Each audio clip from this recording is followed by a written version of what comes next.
Buenos días, bienvenidas, bienvenidos a estas ruedas de prensa que viene liderando semanalmente el consejero presidencial para la estabilización, Emilio Archila, dirigidas especialmente a la opinión pública en general. Estas ruedas de prensa, hoy la cuarta que se realiza, tienen como objetivo presentar al país los principales avances en la implementación de la política paz con legalidad y en el gran reto que tiene el gobierno y también en esta invitación que le hacen a todos los colombianos de construir sobre lo ya construido.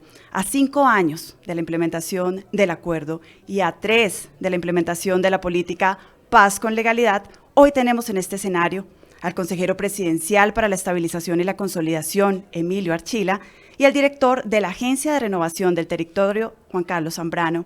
Les contamos cómo va a ser la dinámica de entrevistas. A continuación, se va a dirigir a ustedes el consejero presidencial, posteriormente el director de la Agencia de Renovación del Territorio y luego daremos un espacio para las preguntas de los periodistas que nos acompañan en este recinto. Posteriormente daremos paso a las preguntas de los medios que se están conectando a esta hora de diferentes zonas del país. Ustedes, por favor, deben enviar sus preguntas al director de comunicaciones, Francisco Tulande, quien a su vez se las enviará a Orlando Guerrero para hacerlas en vivo y en directo. Sin más preámbulos, los dejo con el consejero presidencial para la estabilización y la consolidación, Emilio Archila. Bueno, muy buenos días. Muchas gracias por habernos atendido. La política de paz con legalidad es la política de implementación de parte de este gobierno, de lo que íbamos a lograr en los primeros 4 años. De acuerdo con las directrices que hemos tenido del presidente, en cada uno de los ámbitos de implementación hemos cumplido 3 hitos. Hemos tenido una manifestación política de cumplimiento, hemos hecho una planeación robusta, a largo plazo, seria, ambiciosa, y tenemos unas ejecutorias que van a hacer que este proceso sea irreversible a diciembre del 2021. En materia de los 170 municipios más afectados por la violencia y la pobreza, esto es la tercera parte del territorio del país. Estamos hablando de 6.7 millones de colombianos, más o menos el 18% de nuestra población. Y recordemos que esa es una geografía compleja. Colombia es un país muy grande. Además de eso, está recorrido no por una, por 2, sino por 3 cordilleras. Somos el 5º país del mundo con más agua.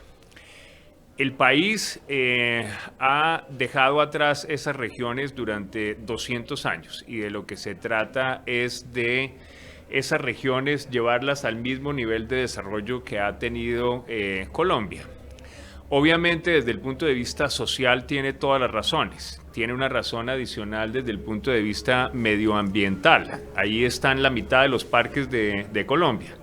Y hay una tercera razón que tiene que ver con seguridad. Esas zonas son dispersas, es decir, son unas geografías complejas y gigantescas con distancias muy grandes entre donde están las personas campesinas y los cascos urbanos. Eso ha permitido que históricamente ahí se originen las distintas violencias, fomentadas con marihuana, fomentadas con coca, fomentadas con oro, fomentadas con cobalto, con contrabando, con todos los desastres. Para poder romper ese ciclo hicimos una planeación. Hicimos una planeación que está consagrada en el Plan Nacional de Desarrollo. Tomamos las necesidades de la gente. Después de tomar las necesidades de la gente, como nos lo va a detallar el director Zambrano, hemos focalizado recursos y estamos cumpliéndoles. Tenemos en este momento para esos 6.7 millones de colombianos entre las distintas fuentes, los privados, el presupuesto general de la nación, las regalías, los municipios, los departamentos, la cooperación internacional, más de 9,5 billones de pesos. 9,5 billones de pesos es el 80% del valor de la primera línea del metro de Bogotá. Y la primera línea del metro de Bogotá nos hemos demorado en planearla 60 años y se van a pagar en 40. Y esto lo hicimos todo en 3 años y es recursos que ya se están poniendo. Necesitamos la constancia, necesitamos que cuando llegue el 2022 y haya cambio de gobierno, esta siga siendo un propósito de la nación, que cuando haya un siguiente gobierno, este siga siendo un propósito y continuemos durante los 12 años que nos restan construyendo sobre lo construido. Muchas gracias por el liderazgo, por la coordinación, por el carisma que le ha puesto el doctor Zambrano. Más de 50 entidades del orden nacional, todos los departamentos, los municipios y los privados creemos en usted. Bueno, muchas gracias, doctor Emilio José. Perdón, les pido permiso para poder quitarme el tapabocas. Muy buenos días para todos. Continuando con lo que expresaba nuestro señor consejero, trataría de presentar a continuación los esfuerzos que estamos realizando a través de estos años ya, más de 3 años trabajando permanentemente en la política de paz con legalidad de nuestro presidente y del señor consejero, el doctor Emilio José.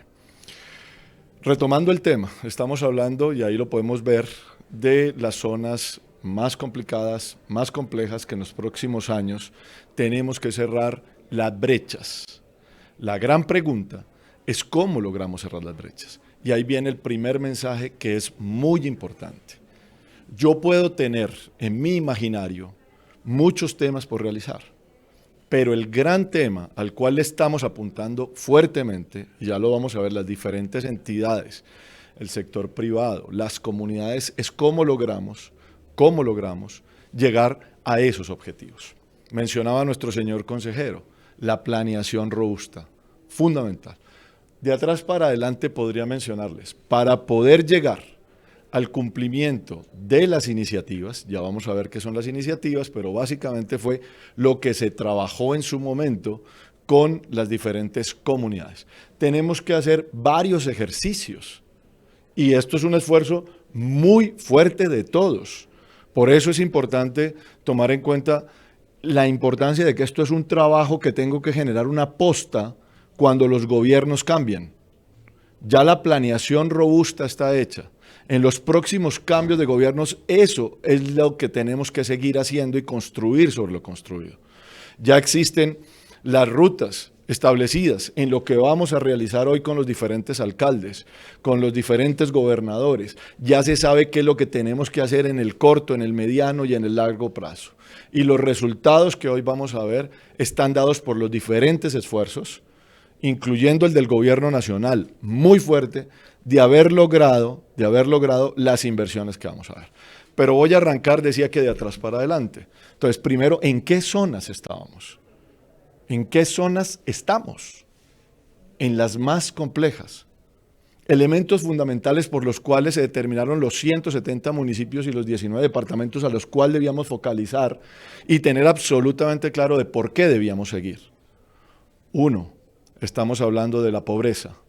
2, estamos hablando de los cultivos ilícitos. 3, estamos hablando de la baja institucionalidad.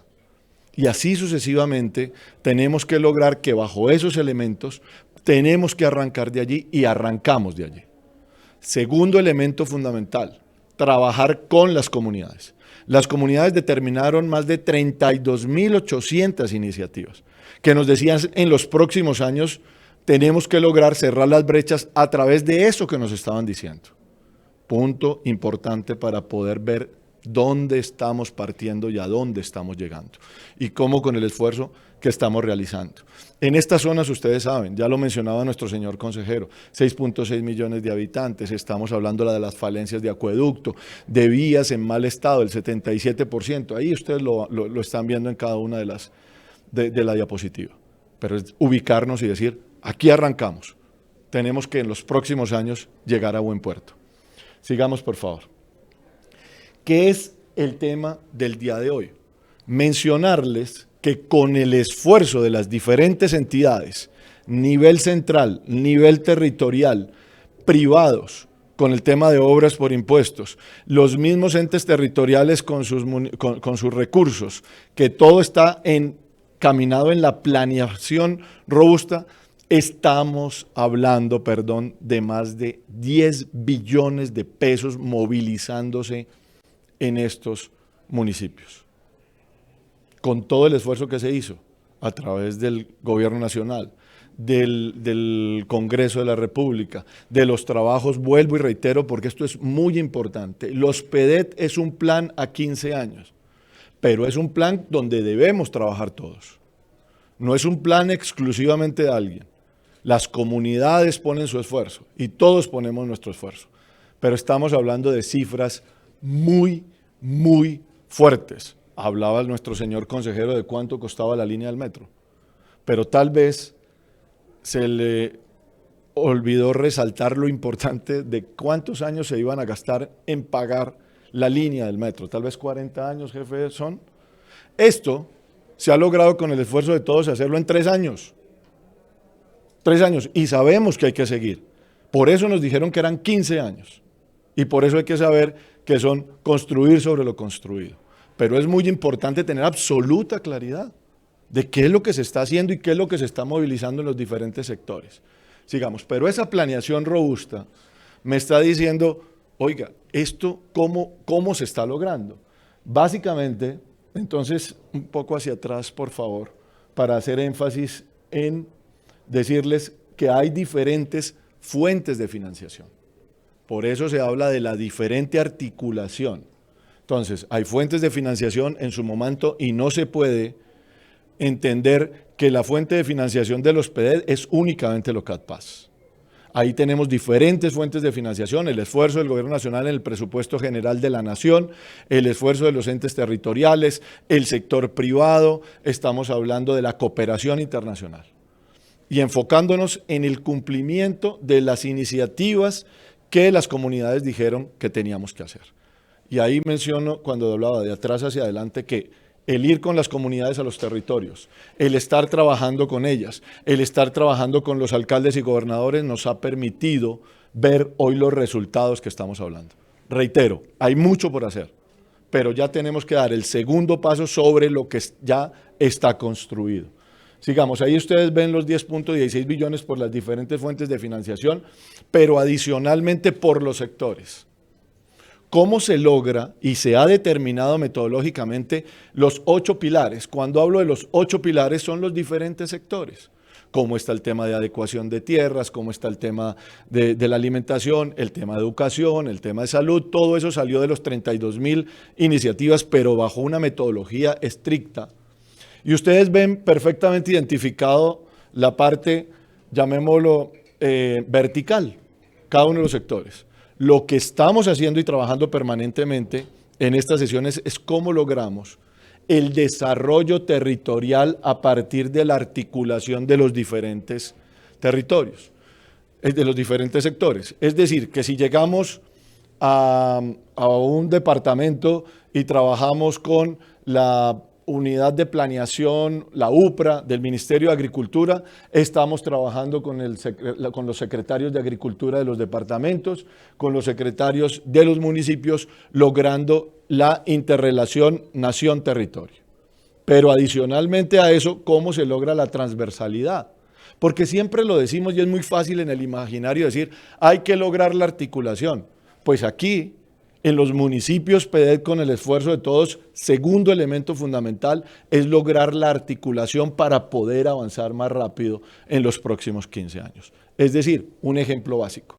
Sabemos que tenemos que apoyar lo referente a la parte agrícola, pero la parte agrícola necesita comercialización, necesita centros de acopio, necesita vías, y las mismas comunidades necesitan otros elementos, educación, salud.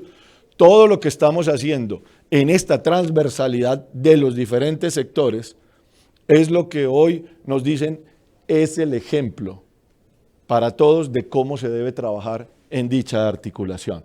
Aquí vemos básicamente también lo que hemos, ya entrando en la Antioquia puntualmente muy rápidamente, porque sé que esto es del orden nacional también, las inversiones que se están logrando por cada una de las fuentes. En el caso de Antioquia, 695.000 millones. Estamos hablando que se está triplicando para estos municipios, los 170 al cual estamos focalizados a lograr el cierre de brechas, tres veces sus ingresos propios. en el marco general. Pero ¿cómo se logra eso? Estructurando proyectos, trabajando en conjunto, creyendo en la planeación de largo plazo. Ese es un chip que tenemos que cambiar. Planeación a largo plazo. No venir nuevamente a decir, tenemos que hacer esto, tenemos que... No, lo que estamos diciendo es, construyamos con lo construido, pero de verdad no de retórica, sino de verdad haciéndolo. Muy bien, allí podemos ver, sigamos por favor, lo de Antioquia, el tema de cada uno, y así se ve básicamente cada uno de los planes de desarrollo que se están trabajando por cada uno de los departamentos, por cada una de las regiones, porque hay que verlo también como región, no solo como departamento, sino como región, que mucho de nuestro territorio funciona así, es funcional en ese orden de ideas, y es fundamental seguir trabajando en los próximos años en pro del PEDET, porque algo maravilloso sí está pasando. Muchísimas gracias, muy amable por su tiempo.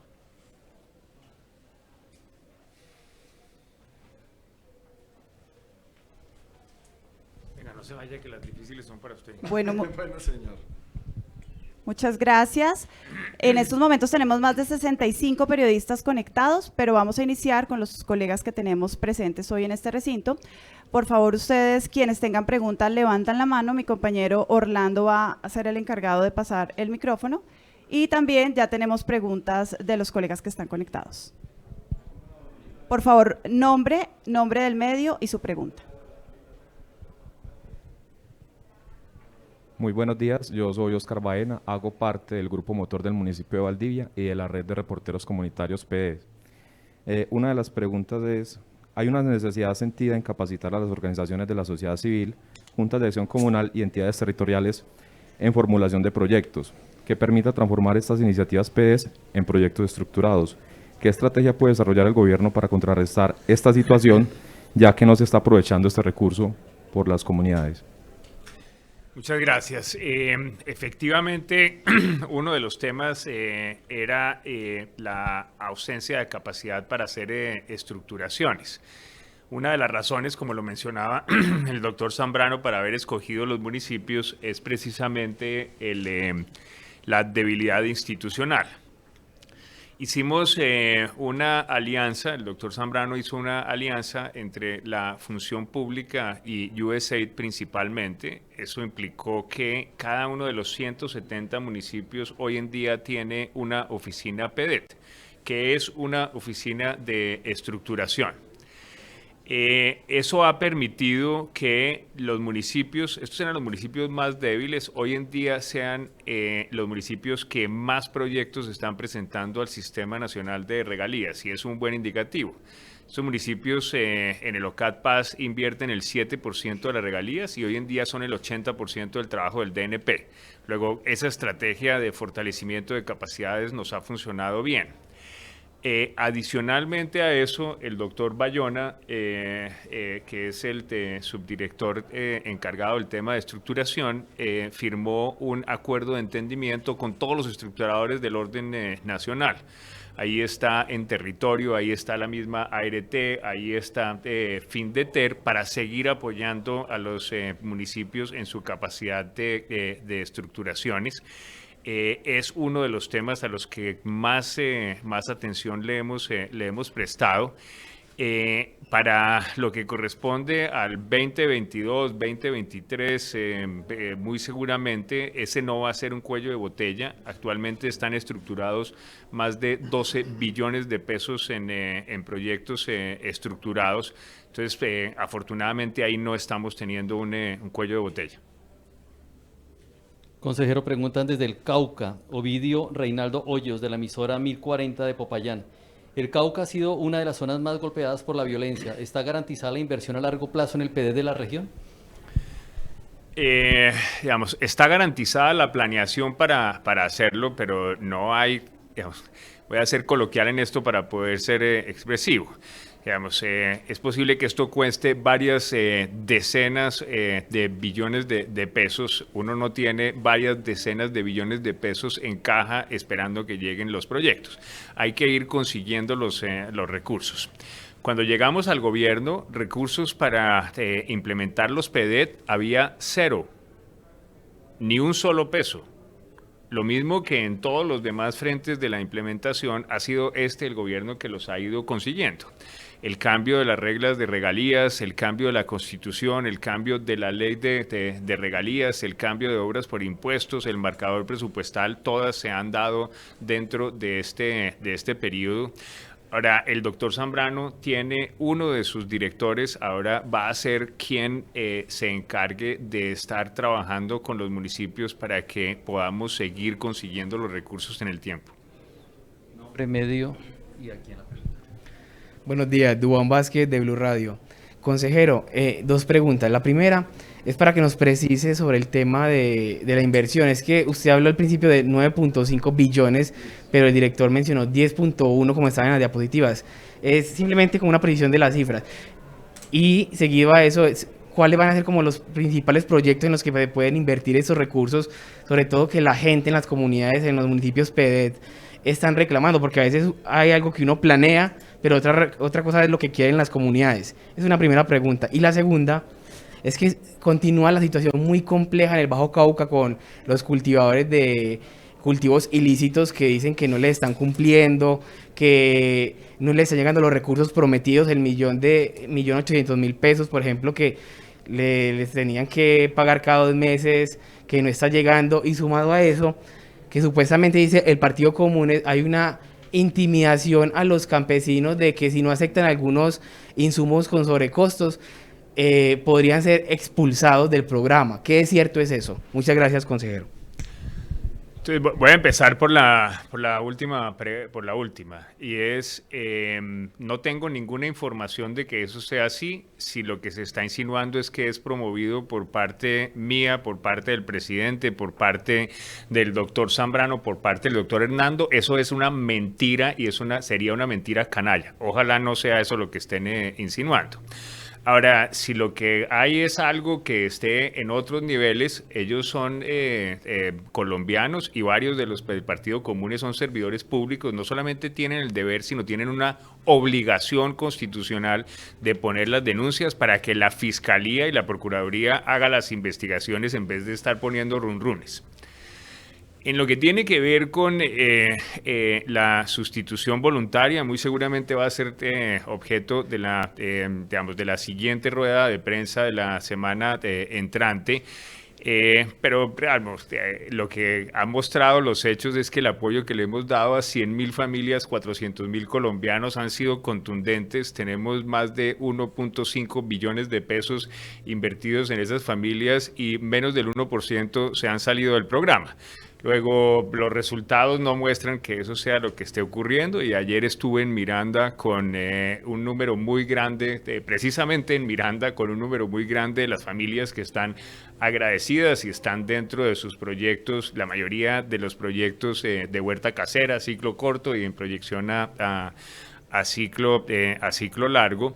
En materia de las inversiones y la diferencia entre 9.5 y 10.1 no es de las cosas en las que a mí me fascina equivocarme. Entonces, obvio que la razón la tiene el doctor Zambrano.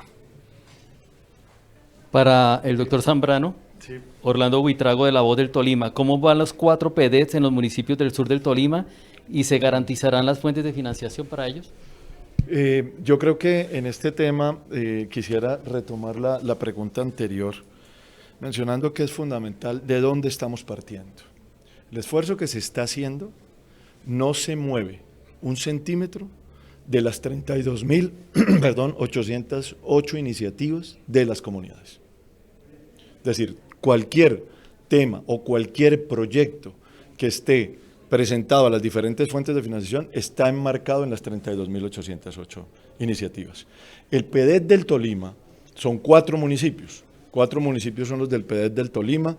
Inclusive le estaba diciendo al señor consejero que quisiéramos ir a uno de los proyectos que va a generar esas dinámicas en ese territorio, era el aeródromo, que pronto ya tuvo permiso de la aeronáutica para volver a retomar el aeródromo en Planadas. Estamos viendo qué día podemos ir con el señor consejero, fue una invitación del territorio, pero el PEDET del Tolima funciona muy bien, trabajando permanentemente, como les mencionaba, articuladamente. Y eso me da pie para reiterar otra vez cómo funcionan los PEDET. Los PEDET funcionan con el esfuerzo de todos. Piensen en que es completamente diferente a cómo la relación era antiguamente nación-territorio. Aquí es un trabajo permanente con las comunidades, con los alcaldes, con los gobernadores, con todas las fuentes de financiación, llámese privados o CAD, como se mencionaba. El avance de los PEDET dependerá de todos. Esa es la conclusión que puedo decir. Muchísimas gracias.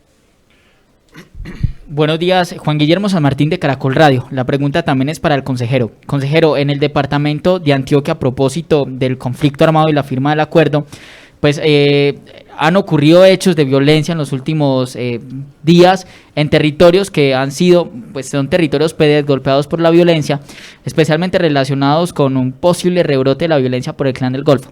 Quizás no viene directamente al caso del tema de la inversión PEDET, pero sí desde la Consejería para la Estabilización en esos territorios violentos, qué trabajo se está haciendo también y cómo ven, digamos, un poco de desamparo que argumentan las comunidades al volver a tener un rebrote de la violencia, especialmente, por ejemplo, el asesinato de militares y también ahora la población civil, 2 casos más recientes en el municipio de Yarumal. Muchas gracias.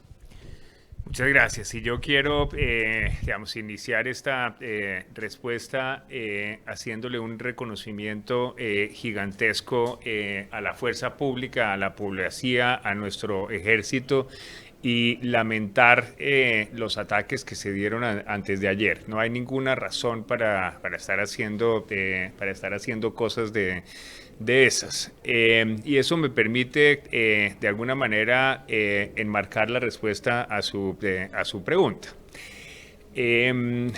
Con 2 temas que vale la pena que ustedes me ayuden a que Antioquia y el país lo distinga. La realidad es que Colombia es hoy en día, gracias a la implementación de la política de paz con legalidad, un mucho mejor país de lo que era antes de que iniciáramos la implementación.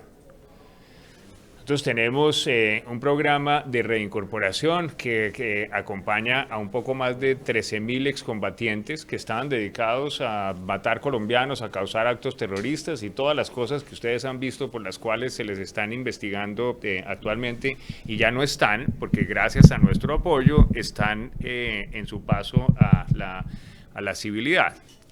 Entonces, si uno mira antes de que se iniciara el proceso de implementación y hoy, en todos los temas, en temas de ataques terroristas, en temas de homicidios, en temas de secuestros, en temas de minas antipersonales, en temas de reclutamiento de menores, Colombia hoy en día es un mucho mejor país. Ahora, cuando se firmó el acuerdo, Clan del Golfo que usted menciona ya existía. El ELN ya existía. Los caparros ya existían, azules ya existían, los contadores ya existían.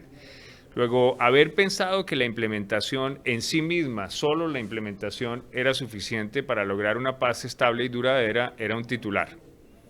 Un buen titular, pero eso era un titular. Para el país siempre fue claro que al mismo tiempo que vamos avanzando en la implementación, al mismo tiempo que vamos logrando estas transformaciones de largo plazo para el país, necesitábamos resolver esos otros aspectos.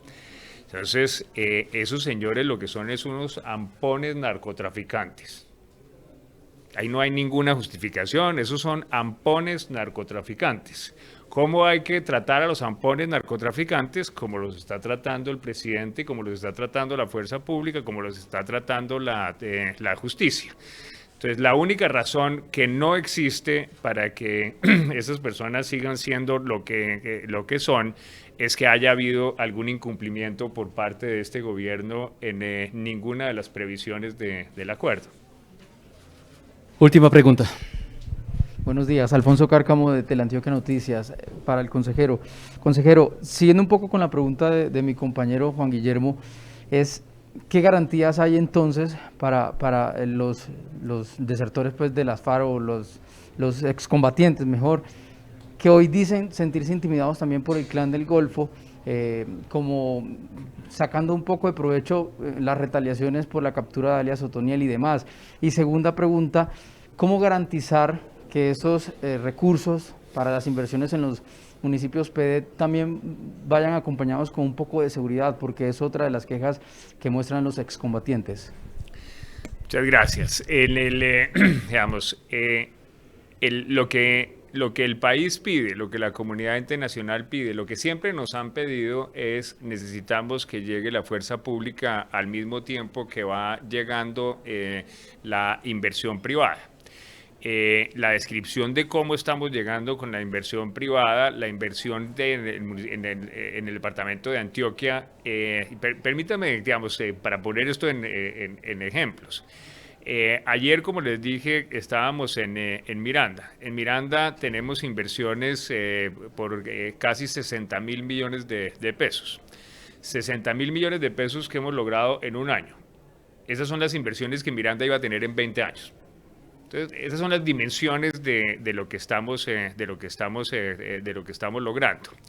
Y lo estamos logrando de manera contundente, acelerada y planeada en el largo plazo. Entonces, eso es lo que va generando las condiciones de seguridad en el largo plazo. Al mismo tiempo, una de las personas que tristemente fue muerta antes de ayer aquí forma parte del conjunto del ejército que específicamente se dedica a darle protección a los excombatientes. Entonces, ese es el nivel de compromiso que tiene este gobierno y este país con proteger a los excombatientes. Tratándose de muertes, el objetivo no es nada distinto de cero. Solamente cero nos va a dejar tranquilos. Entonces, no quiero que nada de lo que vaya a decir diga que lo que hemos obtenido es satisfactorio. Pero Colombia ha tenido más de un proceso de desarme, ha tenido muchos procesos de desarme. Este es el proceso de desarme en que hemos sido más efectivos protegiendo a quienes están en el proceso. El siguiente proceso con más muertos era el doble de estos.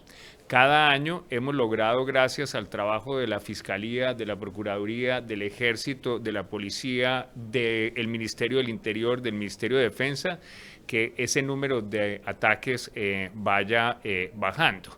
Tenemos el cartel de los más buscados, tenemos recompensas de 500 millones de pesos. Hemos cogido a los cabecillas. No es cierto que solamente vayamos detrás de los autores materiales. Ahí está Rambo, ahí está el Contador, ahí está Azul. Todos esos ha sido gracias a que tenemos las recompensas. La Fiscalía ha sido efectiva. Tenemos más de 120 sentencias. Tenemos más de 150 de esas personas en la cárcel. Entonces, obvio que cada uno de ellos es objeto de nuestra atención. Lo que no es cierto es que no estemos haciendo mucho y que estén solos.